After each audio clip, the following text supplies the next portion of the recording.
Data for April surprised on the downside, rising by 5.3% year-on-year, moving to within the Reserve Bank's 3 to 6% target band.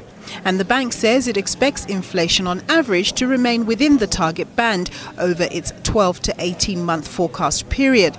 Governor Kganyago indicated that rate hikes may be a thing of the past, but don't expect a rate cut anytime soon. If we see the evidence that the inflation rate is returning within the inflation target range sustainably, then we will consider changing the stance. While inflation looks like it may stay in check in the short term, it just takes the rand to depreciate, and then higher inflation could become a renewed reality. The bank cited possible credit ratings decisions and an uncertain political trajectory as key threats, which could result in a rand sell-off.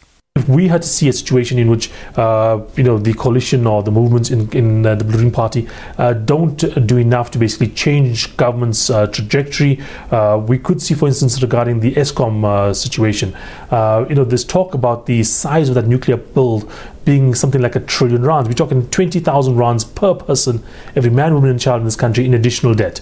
It's a huge factor, and those factors would mean that we are much more likely to see the downgrade, see those outflows, see the rand weakening, and see inflation therefore being quite high, removing the chance that the Reserve Bank wants to have to cut interest rates and therefore boost growth. The bank downwardly shaved its growth forecast for the local economy by 0.2% for each of the years 2017 through to 2019. It's pegging growth at 1% for this year.